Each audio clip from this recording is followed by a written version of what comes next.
85% ఓట్లు వస్తే మనకు 37% ఓట్లు వచ్చినాయి. అంటే 1.85% తేడాతో మాత్రమే మనం ఓటమి పాలైనాం. సరే, మనకు 39 సీట్లు వచ్చినాయి, వాళ్ళకు 64 సీట్లు వచ్చినాయి. ప్రజాస్వామ్యం కాబట్టి సహజంగానే వాళ్ళ అధికారంలోకి వచ్చినారు, మనం ప్రతిపక్షంలో ఉన్నాం. బాధ లేదు, ఎందుకంటే నిరాశ ఉంది, కానీ బాధ లేదు. బాధ ఎందుకు లేదు అంటే ప్రజలు మనకు 2 టర్మ్ల అవకాశం ఇచ్చినారు. 2 టర్మ్ల అవకాశం ఇచ్చి మీరు పని చేయండి అని ఆశీర్వదించినారు. వాళ్ళు ఇచ్చిన ఆశీర్వాదం మేరకు పనిచేసినాం. ఈసారి సరే, కారణం ఏమైనప్పటికీ మీరు ప్రతిపక్షంగా ఉండండి అని చెప్పినారు. ఒక రకంగా మంచిదే ఇది, ఎందుకంటే చాలా సార్లు మనకు ఎవరైనా ప్రభుత్వంలో ఉన్నప్పుడు వారి విలువ కొన్నిసార్లు తెలియదు. ఎందుకంటే చీకటి ఉంటేనే వెలుగు విలువ తెలుస్తుంది. ఇప్పుడు కాంగ్రెస్ గవర్నమెంట్ వస్తేనే వీళ్ళు చేసే వెధవ పనులు ఎట్లాగూ చేస్తారు, మనం వద్దన్నా చేస్తారు వాళ్ళు. అవి చూసినాక మళ్ళొక్కసారి వాళ్ళ గ్రామాల్లో అనుకుంటున్నారు ఆల్రెడీ, అయ్యో కేసీఆర్ ప్రభుత్వం లేదా, అయ్యో కేసీఆర్ గారు లేరా అనే బాధ ఇవాళ గ్రామాల్లో కనబడుతున్నది. అందుకే నేను అంటా ఉన్నా, చీకటిని చూస్తేనే వెలుగు విలువ తెలుస్తుంది.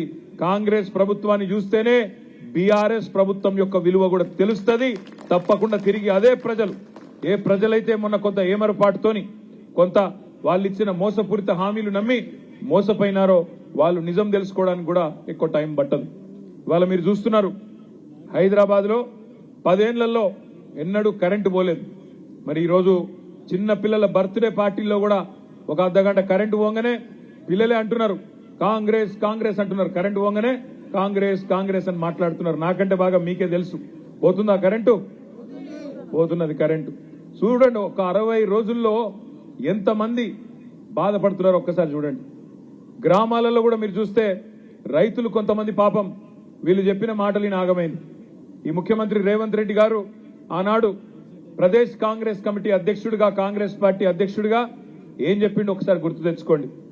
రైతులు మీరు ఇప్పటిదాకా లోన్ తీసుకున్న వాళ్ళు ఎవరైనా ఉంటే అర్జెంట్ గా బ్యాంకుకు వండి 2 లక్షల రూపాయల రుణం తెచ్చుకోండి, నేను వస్తున్నా డిసెంబర్ 9 నాడు సంతకం పెట్టేస్తా, మీరు వెంటనే తెచ్చుకోండి, ఇప్పటిదాకా తెచ్చుకోకపోతే కూడా తెచ్చుకోండి అన్నాడు. మనం ఇవాళ వాళ్ళని విమర్శ చేస్తలేం, తిడతలేము, తొందర పడతలేం. మా కృష్ణారావు గారు అన్నది కరెక్టు, 100 రోజులు టైం ఇద్దాం, తొందర ఏం లేదన్న మాట కరెక్టే. కానీ గుర్తు చేయవలసిన బాధ్యత మాత్రం మన మీద ఉన్నది. డిసెంబర్ 9 సంతకం పెడతా అన్నది మనం కాదు, రేవంత్ రెడ్డి గారే. అందుకే వారికి గుర్తు చేస్తా ఉన్నాం, అయ్యా డిసెంబర్ 9 పోయింది, జనవరి 9 పోయింది, ఇంకో 4 రోజులు అయితే ఫిబ్రవరి 9 వస్తుంది. గుర్తు చేయవలసిన బాధ్యత ప్రతిపక్షంగా మీరిచ్చిన హామీలను గుర్తు చేయవలసిన బాధ్యత మా మీద ఉన్నది. రైతులు ఎదురు చూస్తా ఉన్నారు, 2 లక్షల రుణమాఫీ ఎప్పుడు చేస్తారా అని ఎదురు చూస్తా ఉన్నారు. రైతులు చూస్తున్నారు, 500 రూపాయల బోనస్ ఇస్తా అన్నారు ప్రతి క్వింటాల్కు. మీరు రైతులందరూ ఎదురు చూస్తా ఉన్నారు. యాసంగి పంట, ఎండాకాలం పంట కోతలు కాగానే రైతులు ఎదురు చూస్తారు. 500 రూపాయల బోనస్ క్వింటాల్కు ఇచ్చి తీరుతామని మీరు ఏదైతే చెప్పినారో చేయాలని చెప్పి నేను గుర్తు చేస్తా ఉన్నా. ఇక్కడ మా ఆడబిడ్డలు ఇంత పెద్ద ఎత్తున్నారు. ఆడబిడ్డలందరికీ గ్యారంటీ కార్డులు ఇచ్చినారు. 100 రోజుల్లో 6 గ్యారంటీలు అమలు చేస్తానని చెప్పి గ్యారంటీల మీద ముఖ్యమంత్రి గారు, ఉప ముఖ్యమంత్రి గారు ఇద్దరు సంతకాలు పెట్టిన గ్యారంటీ కార్డులు భద్రంగా ఉన్నాయి. ఏం చెప్పినారు ఆనాడు? మహాలక్ష్మి అనే కార్యక్రమం తెస్తున్నాం, నెలకు ప్రతి మహిళకు 2500 రూపాయలు జమ చేస్తామన్నారు. కోడన్లకు 2500, అత్తలుంటే 4000 రూపాయల పెన్షన్ కూడా ఇంటింటికి ఇస్తామని చెప్పినారు. చెప్పినరా లేదా? మీకు వచ్చినాయి కార్డులు, గ్యారంటీ కార్డులు? పైసలు రాలేదు, గ్యారంటీ కార్డులు వచ్చినాయి అంటున్నా. అందుకే ఇవాళ రాష్ట్రంలో 1,57,00,000 మంది ఆడబిడ్డలు, 18 ఏళ్లు నిండిన ఆడబిడ్డలందరూ ఎదురు చూస్తా ఉన్నారు. ఎప్పుడు చాలు అవుతుంది మహాలక్ష్మి పథకం 100 రోజుల్లో, ఎప్పుడు 2500 రూపాయలు మా ఖాతాల్లో వేస్తారని చెప్పి ఆడబిడ్డలందరూ ఎదురు చూస్తా ఉన్నారు. అందుకే నేను విమర్శ చేస్తలేను, ప్రభుత్వానికి గుర్తు చేస్తా ఉన్నా. ఎందుకంటే మార్చి 17 నాడు 100 రోజులు నిండుతాయి ప్రభుత్వానికి. 100 రోజుల్లో మీరు ఇస్తానన్న హామీలు నిలబెట్టుకోండి. ఆ తర్వాత మీరు ఇంకా చాలా చెప్పినారు. 100 రోజుల్లోనేమో 6 గ్యారంటీలు, మిగతా 5 సంవత్సరాల్లో 420 హామీలు, పెద్ద పెద్ద హామీలు ఇచ్చినారు. ఇంటింటికి ఆ 420 హామీల పుస్తకాన్ని ఇంటింటికి పంపిస్తాం. ఈ ప్రభుత్వాన్ని ఇంతకుముందు కృష్ణారావు గారు చెప్పినట్టు మంచి ఓపికగా ఎదురు చూస్తాం. మేము కూడా, మాకేం తొందర లేదు. 10 ఏళ్లు మీరు అవకాశం ఇచ్చినారు, అధికారం ఇచ్చినారు, తప్పకుండా మీ ఆలోచనకు అనుగుణంగా పనిచేసే ప్రయత్నం చేసినాం. కొన్ని చిన్న చిన్న పొరపాట్లు జరిగి ఉండొచ్చు, వాటిని కూడా భవిష్యత్తులో తప్పకుండా సవరించుకుంటాం. మళ్ళీ ఒకసారి తిరిగి మీ మనసు గెలుచుకునే ప్రయత్నం గ్రామీణ ప్రాంతాల్లో కూడా హైదరాబాద్తో సహా గ్రామీణ ప్రాంతాల్లో కూడా తిరిగి మళ్ళీ గులాబీ జెండా ఎగిరే విధంగా పనిచేసుకుంటూ ముందుకు పోతాం. నేను మీ అందరినీ కోరేది ఒకటే, మనకేం తొందర లేదు, ఈ ప్రభుత్వాన్ని ఏదో ఆగం చేయాలన్న ఆలోచన లేదు. కాకపోతే ఒక్క మాట మాత్రం వాస్తవం, కేసీఆర్ గారు మనం డిసెంబర్ 3 నాడు దిగిపోయే నాటికి బ్రహ్మాండంగా భారతదేశంలోనే తలసరి ఆదాయం విషయంలో నంబర్ 1 రాష్ట్రంగా తెలంగాణను తీర్చిదిద్ది మరి వీళ్ళ చేతుల్లో బంగారు పల్లెంలో పెట్టి మనం ఆనాడు దిగిపోయినాం. కానీ ముఖ్యమంత్రి గారు ఏం మాట్లాడుతున్నారో మీరు గమనిస్తా ఉన్నారు. ఏమంటున్నారు ఆయన? మొన్న సెక్రటేరియట్కి పోయి మేము ఇక్కడ లంకె బిందెలు ఉంటాయనుకొని వచ్చినాం, లంకె బిందెలు లేవు, ఖాళీ కుండలే కనబడుతున్నాయి అంటున్నాడు. ఒక ముఖ్యమంత్రి మాట్లాడవలసిన మాటనేనా లంకె బిందెలని ఖాళీ కుండలని? ఆలోచించండి. అయినా నాకు తెలియక అడుగుతా, మా కూకట్పల్లిలో ఆడబిడ్డలు అన్నదమ్ములు మీరందరూ కూడా తెలివైన వాళ్ళు, హుషారోళ్ళు కాబట్టి నేను అడుగుతున్నా, లంకె బిందెల కోసం ఎవరు తిరుగుతారమ్మా? ఎవరు తిరుగుతారు? నేను అంటలేను భయ్, నాకు తెలియదు. లంకె బిందెల కోసం గడ్డపారలు పట్టుకొని తట్టపారలు పట్టుకొని నెత్తి మీద దుప్పటి కప్పుకొని అర్ధరాత్రి తిరుగుతారు కొంతమంది. పాడుబడ్డ కోటలల్లా, పాడుబడ్డ దేవాలయాలల్లా, పాడుబడ్డ పాత పాత బిల్డింగ్లల్లా గుట్టల పంటి పుట్టల పంటి పట్టుకొని అర్ధరాత్రి తిరుగుతున్నారు కొంతమంది. అవి సెక్రటేరియట్లు ఉన్నాయి.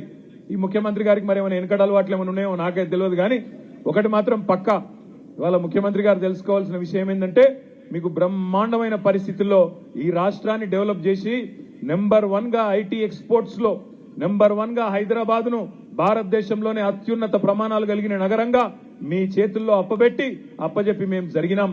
పక్కకుండి చూస్తా ఉన్నాం, అన్ని గమనిస్తా ఉన్నాం, మీరేం మాటలు మాట్లాడుతున్నారో కూడా చూస్తున్నాం.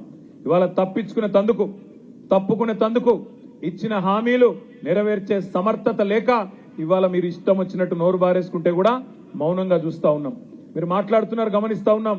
కేసీఆర్ గారికి దాదాపుగా 70 ఏళ్లు తెలంగాణ తెచ్చిన నాయకుడు, 14 ఏళ్లు తెలంగాణ కోసం పోరాటం చేసిన నాయకుడు, ఆఖరికి చావు నోట్లో తలబెట్టి తెలంగాణ రాష్ట్రాన్ని తీసుకొచ్చిన నాయకుడు.